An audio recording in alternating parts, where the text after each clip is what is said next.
जिन अफसानों को अंजाम तक न ले जा सको, जिन अफसानों को अंजाम तक न ले जा सको, उन्हें एक खूबसूरत मोड़ देकर ही छोड़ देना चाहिए, उन्हें एक खूबसूरत मोड़ देकर ही छोड़ देना चाहिए। और बात गर वसूलों की हो, और बात गर वसूलों की हो, तो उन खूबसूरत मोड़ों से भी गुजर जाना चाहिए। इसी के साथ मैं हरिओम स्वागत करता हूँ आपके अपने परिवार एचओ स्टडी ग्रुप में। तो हमने मृदा चैप्टर चालू किया था, सोयल साइंस मृदा चैप्टर। मृदा की उत्पत्ति लैटिन भाषा के सोलम शब्द से हुई थी। अर्थ फ्लोर या फर्श होता है। मृदा त्रिविमीय में 3D संरचना होती है जो पौधों को आधार व पोषक तत्व प्रदान करती है। मृदा विज्ञान पढ़ा, विज्ञान की वह शाखा जिसमें मृदा का अध्ययन किया जाता है। इसकी 2 शाखाएं पढ़ी, पेडोलॉजी और एडेफोलॉजी पढ़ी। फिर हमने मृदा के अवयव पढ़े। 50% पोरोसिटी होती है तो 50% सॉलिड स्पेस होता है। तो 50% रंध्रावकाश है, 50% भरा हुआ है। ठीक है, 50 में 25-25 दो भागों में बांटा। मृदा वायु और मृदा जल बांटा। इधर 5% कार्बनिक पदार्थ, 45 खनिज था। फिर मृदा के अवयव पढ़ लिए हमने, चारों अवयव पढ़ लिए। फिर हमने देखा कि मृदा परिच्छेदिका क्या होती है, सॉइल प्रोफाइल क्या होती है। उसके जब मृदा को खड़ी कटान में काटा जाता है तो मृदा में दिखने वाले संस्तरों को मृदा परिच्छेदिका कहती है। तो ओ, ए, ई, फिर बी, सी, फिर आर रॉक्स वाली पड़ी, मृदा परिच्छेदिका पड़ी। फिर हमने देखा कि मृदा की भौतिक संरचनाएं, मृदा की फिजिकल प्रॉपर्टी, फिजिकल दशा मतलब भौतिक दशा देखी, फिजिकल प्रॉपर्टीज देखी। उसमें देखी मृदा कणाकार, मृदा संरचना, मृदा रंग, मृदा स्वास्थ्य कार्ड वगैरह, इनको देखा। फिर मृदा की जैविक दशा, फफूंद हो गया, जीवाणु हो गया। फिर हमने देखा फफूंद, जीवाणु, एक्टिनोमाइसिटीज देखा। फिर सेवा लाइकेन ये देखा। फिर हमने केमिकल प्रॉपर्टीज पढ़ी जिसमें हमने पीएच पढ़ा कि 1909 में सोरेनसन ने पीएच की खोज की। पुंसांस हाइड्रोजन होता है पीएच। चलो एक बात बताओ, पीएच कि जैसे पीएच है, अब इसको लिखते कैसे हैं? जैसे पी बड़ा, एच बड़ा, ठीक है, पी छोटा, एच बड़ा, पी बड़ा, एच छोटा, चौथा पी छोटा, एच छोटा। बताओ कौन सा वाला सही है? ये एसआरएफ में क्वेश्चन आया था, तो इसमें देखो ये वाला सही है। पी छोटा होता है, पी छोटा होता है, एच बड़ा होता है। ठीक है, ये बात नोट करके लिख लेना आप, ये बात नोट करके लिख लेना कि पी बड़ा होता है और एच बड़ा होता है और पी छोटा होता है। ठीक है, सोरेनसन ने 1909 में हाइड्रोजन पीएच की खोज की थी। 0 से 14 तक होता है। तो आज हम पढ़ेंगे भारत की समस्याग्रस्त मृदाएं। क्या पढ़ेंगे आज हम? कि भारत की समस्याग्रस्त मृदाएं, कि भारत में कौन कौन सी समस्याग्रस्त मृदाएं होती है। तो आज हमारा टॉपिक है भारत की समस्याग्रस्त मृदाएं, समस्याग्रस्त मृदाएं। ठीक है, आज हम ये पढ़ेंगे कि बाद में कौन कौन सी प्रॉब्लमेटिक सॉइल है। तो अब इसके पहले एक सारणी बनाऊंगा, उसको नोट कर लेते हैं। एक सारणी बनाऊंगा, उसको देखते हैं। ठीक है, उसको एक एक करके समझा दूंगा। मृदाएं, अन्य नाम, उसका पीएच, उसकी इलेक्ट्रिक कंडक्टिविटी, उसकी विनिमयशील सोडियम प्रतिशत मात्रा, सोडियम आयन की प्रतिशत मात्रा, ये चीजें हम देखेंगे। अब देखते हैं एक एक करके कि मृदाएं, लवणीय मृदाएं, लवणीय मृदाएं, क्षारीय मृदाएं, कौन सी? क्षारीय मृदाएं, और लवणीय क्षारीय मृदाएं, कौन सी है? लवणीय क्षारीय मृदाएं। ठीक है, इसमें से हमेशा क्वेश्चन आता है, ये बात ध्यान रख लेना, इसको अच्छे से नोट कर लेना।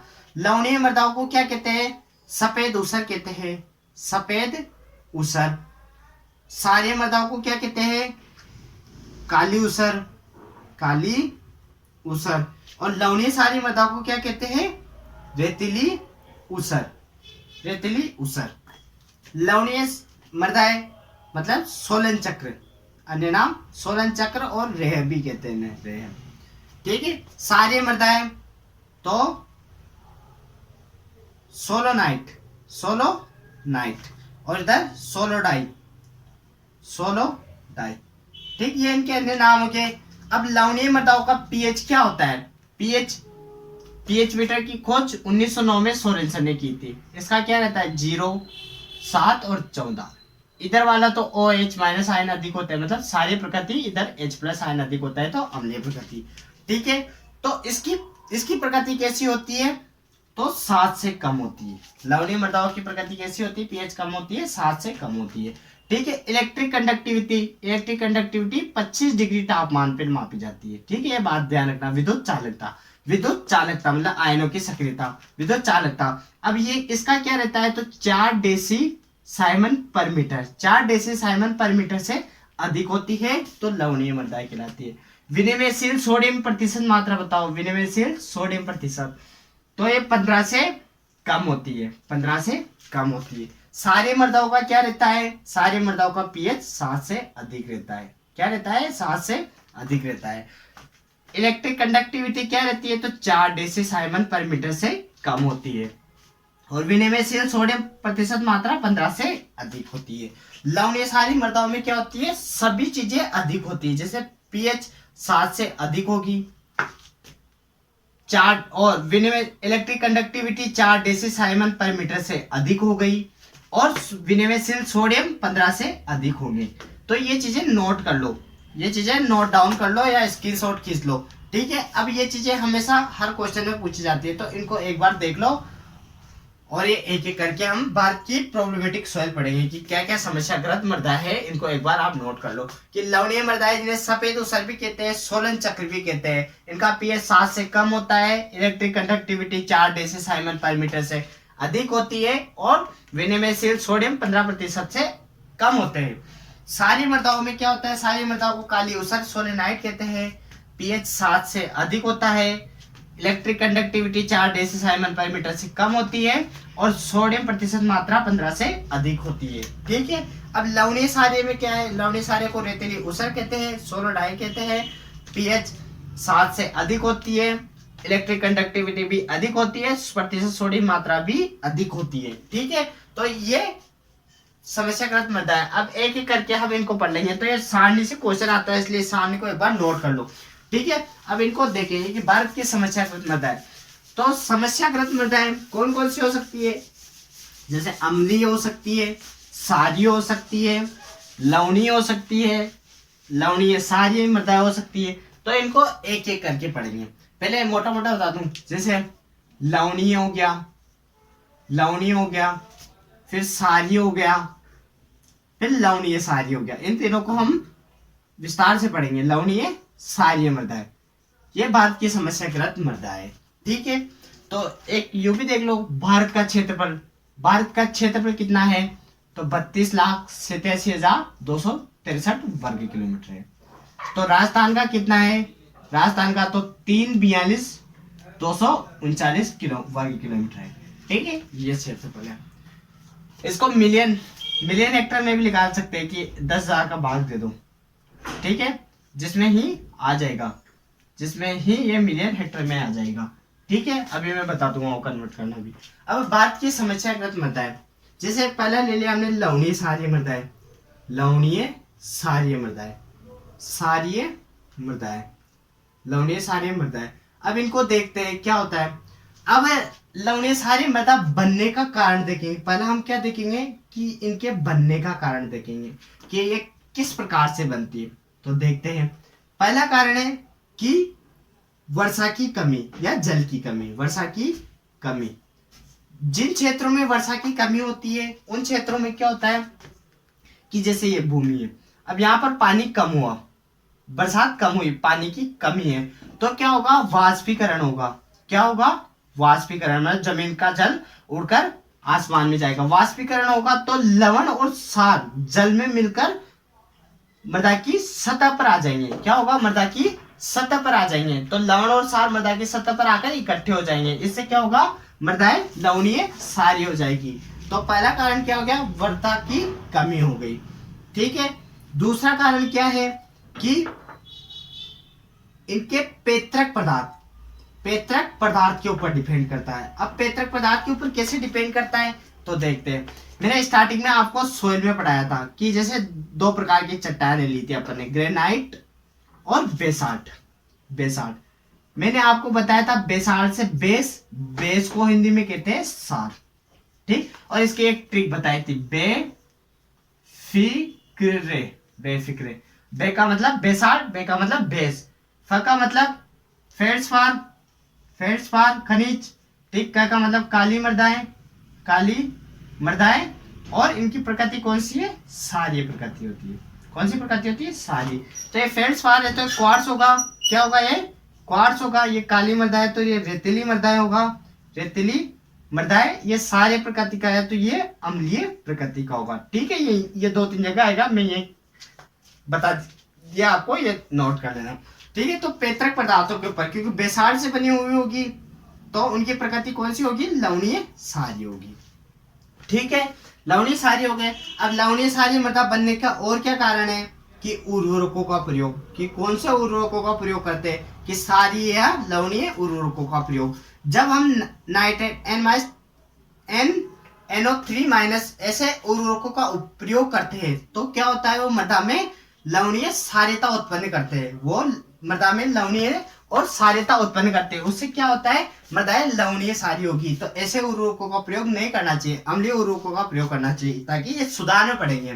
तो नाइट्रेट- आयन ऐसे आयनों का उर्वरकों का प्रयोग करने से क्या होता है, लवणीय क्षारीय मृदाएं अधिक बनती है। तो पहला कारण वर्षा की कमी हो गया, दूसरा पेत्रक पदार्थ, तीसरा उर्वरक हो गया, चौथा निचली परतों पर, मृदा की निचली परतों पर कठोर परत का अनुपस्थित होना, कठोर परत का अनुपस्थित होना। ठीक है, पहला कारण वर्षा की कमी, दूसरा पेत्रक पदार्थ, तीसरा उर्वरकों के प्रयोग से, चौथा निचली परतों पर कठोर परत का अनुपस्थित होना। ठीक है, अब चौथा क्या है, पांचवा है सीपेज। क्या होता है, सीपेज। अब सीपेज क्या होता है, ये इंपोर्टेंट डालो, इस पे इंपोर्टेंट डालो, ये पहली बार। अब सीपेज क्या होता है, देखो, जैसे नहरी इलाके होते हैं, जैसे ये नहर है, नहरी इलाकों में क्या होता है, जल जाता रहता है। तो इसके आसपास के खेतों में ये भूमि के अंदर भी जाता है और बहता हुआ भी जाता है। आसपास के क्षेत्रों में क्या होता है कि भूमि जल स्तर, भौम जल स्तर बढ़ जाता है। भौम जल स्तर बढ़ जाता है मतलब पानी की अधिकता हो जाती है। तो भौम जल स्तर बढ़ जाता है तो वहां पर भूमि के निचली सतह पर स्थित लवण और क्षार भूमि जल के साथ घुल कर ऊपर आ जाएंगे, भूमि की सतह पर आ जाएंगे। लवण और क्षार जल में घुलकर भूमि की सतह पर आ जाएंगे तो इससे सतह लवणीय क्षारीय हो जाएगी। इसी को ही सिपेज कहते हैं। क्या कहते हैं, इसी को ही सिपेज कहते हैं। ये नहरी इलाकों में होती है। नहरी इलाके कहाँ है, श्रीगंगानगर हनुमानगढ़ है। भारत में कहाँ है, पंजाब वगैरह इनमें है। पंजाब हरियाणा में नहरी इलाकों में ज्यादा सिंचाई होती है। तो ये सारी लवणीय मृदा बनने के कारण देख लिया अपन ने, ठीक है, बनने के कारण देख लिए। अब इनको बना तो दिया अपन ने, अब किस सारे इनके सुधार भी, इनको सुधार करना है कि इनको कैसे सुधारा जाए। लवणीय सारी मृदाएं अगर बन जाती है तो इनको कैसे सुधारा जाए। तो इसके दो उपाय है। पहला ज्यादा इंपॉर्टेंट है, दूसरा नॉर्मल कम काम में लिया जाता है। पहला है लीचिंग। पहला क्या है, लीचिंग या निक्सालन।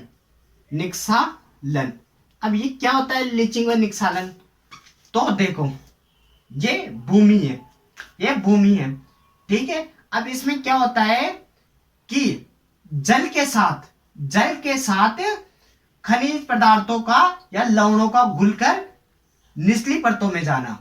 जल के साथ या पानी के साथ किसी चीज का घुलकर उसकी निचली परतों में जाना क्या कहलाता है, लीचिंग या निक्सालन कहता है। ठीक है, देसी भाषा में समझ गए कि कोई भी चीज घुलकर जल की सतह से नीचे जागू करोगा नहीं तो लीचिंग या निक्सालन कहलाती है। ठीक है, ये होता है लीचिंग या निक्सालन। तो जल के साथ किसी पदार्थों का घुलकर नीचे जाना निक्सालन कहलाता है। अब दूसरा क्या है कि लवणों को खुरेच कर, क्या होता है, लवणों को खुरेच कर भी इस समस्या से छुटकारा पाया जा सकता है, खुरेचने से। ठीक, लवणों को खुरेचना। अब लवणीय मृदाएं बनने का कारण पढ़ लिया, इनके सुधार का कारण पढ़ लिया। अब लवणीय सारी मृदाएं होती है, वहां पर अगर अपन ने फसल उगा दी, माने कि वहां पर अपन ने फसल उगा दी, तो वहां पर फसल उगाने में क्या क्या समस्या आएगी ये भी देख लेते हैं। अगर अपन ने वहां पर फसल उगा दी तो फसल उत्पादन में क्या क्या समस्या आएगी। फसल उत्पादन में होने वाली समस्याएं, लवणीय क्षारीय मृदाओं में अपन ने फसल उगाई तो वहां पे उनमें होने वाली समस्या कि क्या क्या समस्या होगी तो वो भी देखते हैं। अगर हमने लवणीय क्षारीय मृदाओं में फसल उगाई है तो क्या होगा, बीज अंकुरण में समस्या आएगी। अब क्या होगा, लवण क्षार अधिक होंगे तो बीज जल अवशोषित नहीं कर पाएगा, जल अवशोषित नहीं कर पाएगा तो वो अंकुरित नहीं हो पाएगा, अंकुरित नहीं होगी तो फसल कैसे बनेगी और उत्पादन कैसे होगा, तो बीज अंकुरण में समस्या आएगी। ठीक है, बीज अंकुरण में समस्या आएगी। पहला कारण देख लिया, ठीक है। अब दूसरा कारण क्या होता है, जब लवणीय क्षारीय मृदाएं होगी तो वहां पर क्या होगा, जैविक क्रियाएं कम होगी, जैविक क्रियाएं कम होगी। जैविक क्रियाएं कम होगी तो क्या होगा कि जैविक क्रियाएं कम होगी तो फिर कार्बनिक पदार्थों का अपघटन नहीं होगा, कार्बनिक पदार्थों का अपघटन नहीं होगा, कार्बनिक पदार्थों का अपघटन नहीं होगा तो ह्यूमस वगैरह नहीं बनेगी और कार्बनिक पदार्थों की मात्रा भी नहीं बढ़ेगी, तो जैविक क्रियाएं कम होगी। क्योंकि लवणीय क्षारीय में जीवों की सक्रियता कम रहती है, जीवों की सक्रियता कम रहती है तो इसी का एक और है कि नाइट्रोजन फिक्सेशन नहीं होगा, नाइट्रोजन स्थिरीकरण नहीं होगा। क्योंकि पौधों की जड़ों में पाया जाने वाला राइजोबियम जीवाणु की सक्रियता भी कम होगी तो नाइट्रोजन स्थिरीकरण भी कम होगा, लवणीय क्षारीय मृदाओं में नाइट्रोजन स्थिरीकरण भी कम होगा। ठीक है, बीज अंकुरण में दिक्कत आती है, जैविक क्रिया कम होगी तो कार्बनिक अपघटन कम होगा, नाइट्रोजन फिक्सेशन कम होगा। तो और क्या क्या समस्या आती है लवणीय क्षारीय मृदाओं में और फसल उत्पादन में क्या क्या समस्या आती है, तो चौथा देखो, चौथा क्या होगा, जैसे फसल उगाई तो लवणीय क्षारीय मृदाओं में क्या होता है, सूक्ष्म पोषक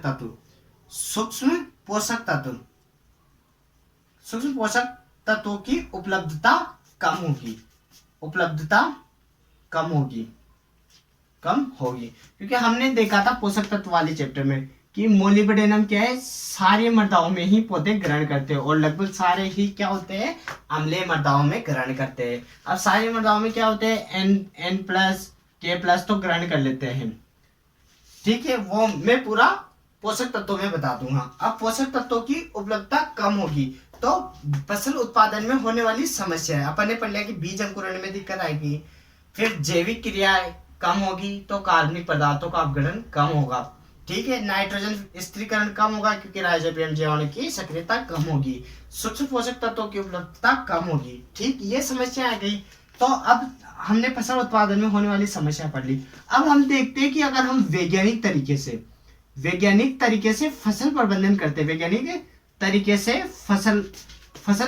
करते हैं कि फसल को उगाते हैं कि कैसे अपन इनमें फसल ले सकते हैं, फसल उत्पादन अधिक कर सकते हैं, यह भी देखिए वैज्ञानिक तरीके से। तो देखते हैं कि लवणीय क्षारीय मृदाओं में वैज्ञानिक तरीके से फसल प्रबंधन कैसे किया जा सकता है। तो देखो, अगर लवणीय क्षारीय मृदा है तो हम कैसे करें, तो पहला देखो,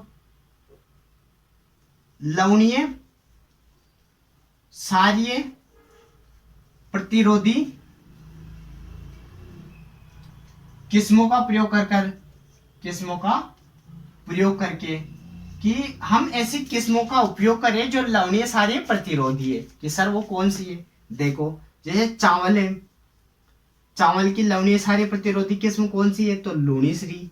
कौन सी है, लूणीश्री। जौ है, जौ की कौन सी है, तो बिलाड़ा 6 है, बिलाड़ा 6 है। गेहूं की बताओ कि गेहूं की कौन सी है, तो गेहूं की लवणीय क्षारीय प्रतिरोधी किस्म कौन सी है, करनाल 14, करनाल 16 और खारचिया 65। ये लवणीय क्षारीय प्रतिरोधी किस्में हैं, लवणीय क्षारीय प्रतिरोधी किस्में हैं। अब वैज्ञानिक तरीके से पहला पॉइंट हो गया। अब दूसरा बताओ कि दूसरा क्या है, तो हम ऐसी मतलब लवणीय क्षारीय मृदाओं में क्या कर सकते हैं, बीज अंकुरण में समस्या आ रही थी, बीज अंकुरण में समस्या आ रही थी तो अधिक बीज दर का प्रयोग कर अधिक बीज दर मतलब सीड रेट, अधिक बीज दर का प्रयोग करके हम वैज्ञानिक तरीके से फसल प्रबंधन कर सकते हैं। ठीक है, या फिर कुछ ऐसी फसलों का चुनाव करके, मतलब जो लवणीय क्षारीय प्रतिरोधी होती है, तो लवणीय क्षारीय प्रतिरोधी फसलों का प्रयोग करके तो लवणीय क्षारीय प्रतिरोधी फसलें कौन सी है, तो जौ हो गया, चुकंदर हो गया, चावल हो गया, कपास हो गया, ईटीसी एक्सेट्रा। अब ऐसी लवणीय सारी प्रतिरोधी फसलों का प्रयोग करके हम वैज्ञानिक तरीके से फसल प्रबंधन कर सकते हैं। जैसे चावल की बूढ़ी पौध तैयार करना, चावल की बूढ़ी पौध, एक तरीका यह है चावल की बूढ़ी पौध का उपयोग करके, बूढ़ी पौध का उपयोग करके, बूढ़ी पौध का उपयोग करके भी हम वैज्ञानिक तरीके से फसल प्रबंधन, क्योंकि जो बूढ़ा होगा उसको क्या अनुभव ज्यादा रहता है, तो अनुभव ज्यादा रहेगा मतलब वो वहां पर उग जाएगा। अब पांचवा है कि हम बीज उपचार कर बीज उपचार कर सीड ट्रीटमेंट करके, सीड को हम NaCl नमक के जल से हम बीज को उपचारित कर हम वैज्ञानिक तरीके से फसल प्रबंधन कर सकते हैं। और क्या है कि अम्लीय उर्वरकों का प्रयोग करके, उर्वरकों का प्रयोग करके, जब लवणीय सारी मृदाएं है तो वहां पर हम अम्लीय उर्वरकों का प्रयोग कर भी वैज्ञानिक तरीके से फसल प्रबंधन कर सकते हैं। सिंचाई की उपयुक्त मेथड उपयोग करके, सिंचाई की उपयुक्त विधि का प्रयोग करके, विधि का प्रयोग करके, जैसे प्रवाह विधि यूज कर लिया अपन ने कि पानी छोड़ दिया खेत में पानी छोड़ दिया, पानी छोड़ देता है तो वहां पर लवण सार जल में घुलकर नीचे चले जाते हैं। ठीक है, सिंचाई की उपयुक्त विधि का प्रयोग करके, नेक्स्ट सोविंग करके, तो ये 7-8 कारण है कि 7-8 तरीके हैं जिससे हम वैज्ञानिक तरीके से फसल प्रबंधन कर सकते हैं। तो हमने देखा लवणीय क्षारीय मृदाएं, पहले हमने इनके बनने का कारण देखा था कि ये किस प्रकार से बनती है, फिर इसके सुधार देखा कि इसको कैसे कैसे सुधारा जा सकता है, फिर लवणीय क्षारीय मृदाओं में माने कि अपन ने फसल उगा दी तो फसल में आने वाली दिक्कतें पड़ी थी कि क्या क्या समस्या आती है। ठीक है, फिर हमने वैज्ञानिक तरीके से फसल प्रबंधन कैसे कर सकते हैं लवणीय क्षारीय मृदाओं में ये देखे। तो देखिए लवणीय क्षारीय प्रतिरोधी किस्मों का उपयोग करके, जैसे चावल की लूनी श्री जो का बिलाड़ा 6 हो गया, गेहूं का करनाल 14 और करनाल 16 हो गया, खरचिया 65 हो गया, अधिक बीज दर का प्रयोग करके हो गया। फिर लवणीय क्षारीय प्रतिरोधी फसलों का जैसे जौ, चुकंदर, चावल, कपास का, चावल की बूढ़ी पौध, बूढ़े को एक्सपीरियंस ज्यादा होता है इसलिए ऐसे कर सकते हैं। बीज उपचार करके, उर्वरकों का प्रयोग करके, सिंचाई की उपयुक्त मेथड का उपयोग करके, नेक्स्ट सोविंग करके हम लवणीय क्षारीय मृदाओं का वैज्ञानिक प्रबंधन कर सकते हैं। तो हमने लवणीय क्षारीय मृदाएं पूरी पढ़ ली, लवणीय क्षारीय मृदाएं पूरी पढ़ ली। अब लवणीय क्षारीय मृदा लवणीय अनुसंधान संस्थान कहां पर है, लवणीय अनुसंधान संस्थान कहां पर है, तो करनाल हरियाणा में है। ठीक है, लवणीय क्षारीय मृदाएं पढ़ ली। अब दूसरी पढ़ते हैं कि दूसरी कौन सी पढ़ते हैं। अब हम अपनी एक और था अम्लीय मृदाएं, ये भी भारत की समस्याग्रस्त मृदाओं में आती है। अब दूसरी पढ़ते हैं हम कि क्षारीय मृदाएं। ठीक है, क्षारीय मृदाएं पढ़ रही है कि क्षारीय मृदाएं क्या होती है, जिसका पीएच क्या होता है 7 से अधिक होता है, मतलब 7 से जिनका पीएच अधिक होता है वो कौन सी मृदा है, क्षारीय मृदा है। मैंने वो बताई थी, उसमें इलेक्ट्रिक कंडक्टिविटी वगैरह आ गई थी, लवणीय क्षारीय वगैरह ये। अब क्षारीय मृदा बनने के कारण कि ये किन कारणों से बनती है तो ये देखते हैं। फिर इनका सुधार देखेंगे, क्या देखेंगे हम, इनका सुधार देखेंगे कि इनको कैसे सुधारा जा सकता है, ये चीजें देखेंगे। ठीक है, अब इसके बनने के कारण, तो पहला कारण वही पेत्रक पदार्थ वाला हो गया, पेत्रक पदार्थ कि बेसार चट्टानों से बनते हैं। जो लवणीय क्षारीय मृदाओं के बनने के कारण है वही क्षारीय मृदाओं बनने के कारण है। कठोर परत का वर्षा की कमी हो गया, जैसा कठोर परत का उपस्थित होना हो गया, क्षारीय उर्वरकों के प्रयोग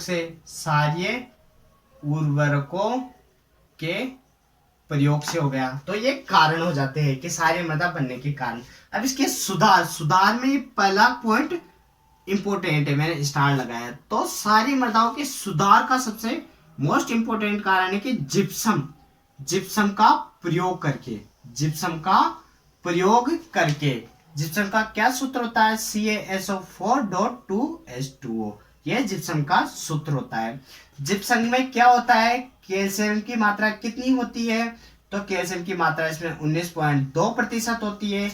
तो सल्फर की मात्रा कितनी होती है, तो 18% इसमें सल्फर की मात्रा होती है। और जिप्सम का प्रयोग तिलहनी फसलों में, जिप्सम का प्रयोग क्या करते हैं, तिलहनी फसलों में तेल की मात्रा बढ़ाने के लिए काम में लिया जाता है। क्यों लिया जाता है, जब हमने पोषक तत्व पढ़ा था तो हमने सल्फर का काम पढ़ा था, तो एसएमएस आया था, किसका आया था, तो टेट एग्जाम का, टेट टीचिंग इंटरेस्ट टेस्ट का एसएमएस आया था। तो हमने पढ़ा था सिस्टीन, मिथ्योनिन, सिस्टाइन, ये 3 अमीनो अम्ल पढ़े थे। हमने पढ़ा था कि तेल की मात्रा बढ़ाता है, तीक्ष्ण गंध इथाइलिन व तेल की मात्रा बढ़ाता है। ये हमने इसके कार्य पढ़े थे। एक बार और मैं आपको हो सकता तो बढ़िया तरीके से बता दूंगा। तो जिप्सम का प्रयोग, राजस्थान में जिप्सम पाया जाता है और इसमें कैल्शियम की प्रतिशत मात्रा कितनी होती है, 29.2% मात्रा पाई जाती है और सल्फर की मात्रा इसमें 18% पाई जाती है। तो जिप्सम के प्रयोग से हम सारे मृदाओं का उपचार कर सकते हैं, सारे मृदाओं का सुधार कर सकते हैं। ये बात आप नोट करके इंपोर्टेंट डालकर लिख लो। जैसे अम्लीय मृदाओं का सुधार के, अम्ल में क्या लगाते हैं, चूना लगाते हैं। अम्ल में क्या लगाते हैं, चूना लगाते हैं। जर्दे में क्या लगाते हैं, तो चूना लगाते हैं। वैसे ही अम्लीय मृदाओं में का सुधार किससे होता है, चूने से होता है। ये बात नोट करके लिख लो, एक कई बार एग्जाम में पूछा गया क्वेश्चन है। फिर आता है कैल्शियम क्लोराइड का प्रयोग कर, फिर आयरन पायराइड का प्रयोग कर, इनसे भी सारी मृदाओं का सुधार किया जा सकता है। जैसे अम्लीय, एक आ जाता है अम्लीय उर्वरकों का प्रयोग करके, अम्लीय उर्वरकों का प्रयोग कर भी हम इसको सुधारा जा सकता है। जैसे वर्षा की कमी है तो वर्षा मतलब जल देकर भी हम सारी मृदाओं का सुधार कर सकते हैं। और किस तरीके से करते हैं, आयरन पायराइड क्या है, आयरन पायराइड अमछोर बिहार में इसके सर्वाधिक भंडार है।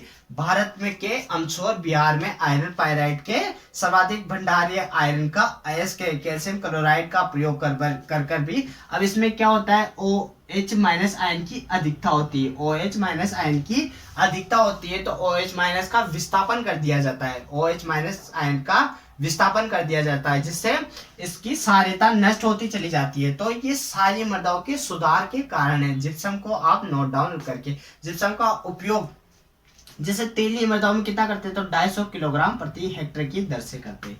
ठीक है, तो जिप्सम को नोट कर लिया, सारी मृदा बनने के कारण देख लिए, सारी मृदा के सुधार देख लिया। अब और क्या पढ़ेंगे सारी मृदाओं में, सारी मृदाओं का पीएच देख लिया, 7 से अधिक होता है तो वो सारी मृदा है, इनके बनने के कारण सुधार पढ़ लिया। अब पढ़ेंगे हम लवणीय सारी हो गया कि अम्लीय मृदाएं, अम्लीय मृदाएं क्या होती है, कि अम्लीय मृदाएं जैसे लवणीय सारी मृदा पढ़ा था हमने। तो लवणीय सारी मृदाओं में लवणीय और सारे का लगभग वही आ गया था, तो लवणीय मृदाएं हम नहीं पढ़ेंगे। लवणीय मृदा को मैंने आपको विस्तार से उसमें बता दिया था सारणी में। अब अंतिम है अम्लीय मृदाएं, कि अम्लीय मृदाएं क्या होती है, तो अम्लीय मृदाएं वही है कि जिनका पीएच 7 से कम होता है, अम्लीय मृदाएं कहलाती है। अब इनके बनने के कारण कि शरीर किस प्रकार से बनती है अम्लीय मृदाएं, तो एक बात मैंने आपको बताई थी कि भारत का क्षेत्रफल 32,87,263 वर्ग किलोमीटर है, राजस्थान का 3,42,239 वर्ग किलोमीटर है। अब भारत का क्षेत्रफल है 32,87,263 वर्ग किलो, इसको मिलियन हेक्टेयर में कन्वर्ट करेंगे, तो हम क्या करेंगे, 10,000 से इसको भाग दे देंगे, तो क्या होगा, 1 2 3 4 जीरो लगाकर, 4 अंक छोड़कर हम फुल स्टॉप डिजिट ये लगा देंगे, तो कितना आया, 328 पॉइंट लगा देंगे, 328.7 मिलियन हेक्टेयर अपना क्षेत्रफल हो गया। ठीक है, मिलियन हेक्टेयर। अब 328.7 मिलियन हेक्टेयर में क्या था, ये सारे पे तो क्या है, सभी रहते, मतलब सारे लोग रहते। इसमें खेती का क्षेत्रफल कितना है, कि खेती कितने हिस्से पे की जा सकती है, तो 159.7 मिलियन हेक्टेयर पे हम खेती करते हैं, फार्मिंग करते हैं। क्या करते हैं, 159.7 मिलियन हेक्टेयर पर हम इसमें खेती करते हैं। सिंचाई योग्य भूमि 159.7 मिलियन हेक्टेयर है। अब इसमें क्या है, कुछ तो लवणीय सारी मृदाएं हैं, कुछ तो लवणीय क्षारीय मृदा है, कुछ अम्लीय मृदा है। तो अम्लीय मृदाएं कितनी है? तो ये 90 मिलियन हेक्टेयर पे यह अम्लीय मृदा है। तो भारत में अम्लीय मृदाओं का कितना प्रतिशत भाग है? तो 90 मिलियन हेक्टेयर भारत में अम्लीय मृदाओं का हिस्सा है। पीएच 7 से। अब इसके बनने के कारण, तो क्षारीय मृदाओं किस कारण से बन रही थी? कि वर्षा की कमी से। तो ये वर्षा की अधिकता या जल की अधिकता, वर्षा की अधिकता से कौन सी मृदाएं बनेगी? तो वह अम्लीय मृदाएं बनेगी। क्यों बनेगी? क्या होता है कि जब जल की अधिकता होती है तो लवण व क्षार नीचे चले जाते हैं और H+ आयन की सांद्रता बढ़ जाती है। H+ आयन की सांद्रता बढ़ती है तो वह अम्लीयता बढ़ती है तो अम्लीय मृदाएं कहलाएगी। फिर हमने पढ़ा था पैतृक पदार्थों के आधार पर हमने क्या पढ़ा था कि ग्रेनाइट चट्टान से जो मृदाएं बनती है वह अम्लीय प्रकृति की होती है। क्वार्ट्ज खनिज उपयोग में आता है, ये पढ़ा था। अम्लीय मृदाएं और कैसे बनती है? तो अम्लीय मृदाएं अम्लीय उर्वरकों के प्रयोग से भी अम्लीय मृदाएं बनती है, जिनमें H+ आयन अधिक होता है। ऐसे उर्वरकों के प्रयोग से, जैसे यूरिया हो गया, DAP हो गया, अमोनियम नाइट्रेट वगैरह हो गया, ये अम्लीय उर्वरकों के प्रयोग से भी अम्लीय मृदाएं बनती है। चौथा कारण क्या था? कि मृदा की निचली सतहों पर कठोर परत का अनुपस्थित होना। कठोर परत जब अनुपस्थित होगी तो क्या होगा? लवण और क्षार जल में घुल कर नीचे चले जाएंगे तो वह परत नहीं रोक पाएगी तो कठोर परत के कारण अम्लीय मृदाएं बनेगी। ये अम्लीय मृदा बनने के कारण पढ़े हमने कि इन कारणों से बनती है। तो अम्लीय मृदाओं को कैसे सुधारा जा सकता है? इसके सुधारने के उपाय बताओ। तो हमने क्या किया था? सार में क्या लगाया था हमने? जिप्सम। क्षारीय मृदाओं को जिप्सम से सुधारा था। तो अम्लीय मृदाओं में ये इंपोर्टेंट डाल दिया, स्टार लगा दिया मैंने कि अम्ल में क्या लगाना है। जर्दे में क्या लगाते हैं? तो चूना लगाते हैं। तो अम्ल में क्या लगाना है? अम्ल में चूना लगाना है। तो H+ आयन का क्या करता है? ये विस्थापन कर देता है। H+ आयन का क्या करता है? ये विस्थापन कर देता है। तो अम्लीय मृदाएं क्या हो जाती है? अम्लीय मृदाएं सुधर जाती है। तो अम्ल में क्या करते हैं? हम चूना लगा देते हैं। तो पहला सुधार का कारण हो गया, ठीक है। अब दूसरा क्या है कि दूसरा कैसे सुधारा जा सकता है? तो कैल्शियम कार्बोनेट से इसको अम्लीय मृदाओं को सुधारा जा सकता है, ठीक है। और क्या है? क्षारीय उर्वरकों के प्रयोग करके, क्षारीय उर्वरकों का प्रयोग कर हम अम्लीय मृदाओं को सुधार सकते हैं। और क्या कर सकते हैं? वर्षा